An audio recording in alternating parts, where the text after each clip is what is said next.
Hey guys, how are you? The awesome thing about the Dollar Vigilante group and Crypto Puko is you run into interesting and, in my view, rather ballsy guys, aka Mr. Luke Rudowski. How are you, Luke? I'm good. Tired, exhausted, lots of people, lots of energy. It's been just non-stop here with like speeches, workshops. That's Pretty draining. You've got an awesome channel and I would like to recommend everyone to follow that. Let's get that out early. Where do they find you? We Are Change? Yeah, We Are Change on YouTube mainly. And Steam It and DTube now, which is the alternative, better platform that allows us to be free and allows us to have cryptocurrencies and allows us to actually survive and thrive. Steam It and DTube as well. Make sure you take note of it. So just while we got you, you've got only a couple of minutes, so I'm not going to keep you longer than you need. But you put yourself in some interesting situations. Many people wonder, you know, when you're sticking a mic under Henry Kissinger's mouth, you've sort of gate crashed your way in there by hook and crook. And as I've said, probably one of the ballsiest guys on real, legit journalism. What have you found out about these guys? When you see the whites of their eyes, is there any, are they a little bit scared? Or what's their reaction been? Well, it depends on the person. Sometimes there's panic, sometimes there's fear, sometimes there's shame, sometimes there's like, oh man, like anger. Not a lot of good emotions, especially when people are confronted with the truth that is usually suppressed, and they pay to suppress and they pay to make sure that no one talks about or no one really understands. When someone does finally bring it to the light, they're like, what the hell, who are you? It's like shining a light on a cockroach sometimes and they scurry away. Other times, sometimes I had a fascinating encounter with Tony Blair, the former Prime Minister of the United Kingdom, where I talked to him, I gave him a softball question to kind of soften him up, and I'm like, hey, tell us about what you're doing here at this charity, at this conference. It's like, oh yeah, I'm here doing this and this is important because blah, blah, blah, blah, blah. I'm like, now tell us about the Bilderberg meeting and how that was. Right? And then he just kept talking. He was like, yes, it was a great meeting. Had a lot of great people, interconnected with so many people, learned so much, made so many Try deals. to maintain the same level of calm. Yeah, but at the same time, he was like, and I answered back, I'm like, don't you see that as a conflict of interest?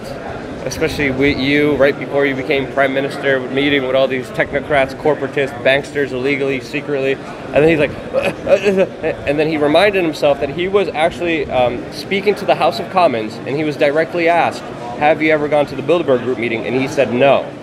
So he lied to the House of Commons, committed perjury, and I caught him committing perjury when it came to the Bilderberg Group meeting, which was a huge admission, which any other politician who lies would be held accountable for it, but obviously no. But we got Tony Blair lying to the House of Commons, admitting that he actually went to Bilderberg before he became Prime Minister of the United Kingdom, just like all the other major high figures who go to Bilderberg right before they're anointed to prime ministership or the presidency or whatever high. You've got to go kiss that ring, otherwise you don't get it. And when you expose the control structure for their deviousness, I bet it shows in the body language, and they start realizing that they're frauds. Yeah, there's a body language expert that actually broke down some of the videos. I think the videos are out there somewhere. Just body language expert, We Are Change, I guess, and it's fascinating nose touching to see like the amazing like reactions that we have and how like clinical kind of like scientists kind of break it down. Yeah, that's awesome. How can people support you? Because you're out there. I mean, there's no salary for a guy who decides on his own to be a genuine, legit truth seeker, go stick a mic in front of real flipping control structure criminals that are prepared to lie and lie for their cause and will never be brought to account for it. You're going and doing a real great job for people. How can we help your life be better? Oh, man, I mean, a lot of times when we first started doing this, we were completely broke. We were sleeping on couches. We were just travel hacking. We're still travel hacking. I want to expand. I want to grow. I want to give other people the opportunities of what I know, and I want them to do it. So pretty much, I mean, the best thing we could always do in this world is be the best version of ourselves. If you want to support us, donations, cryptocurrencies mean the world to us. Yeah. We have a website, wearechange.org. The donation site is there. If you're able to, it means the world to us, and we put it directly into the cause, into the fight.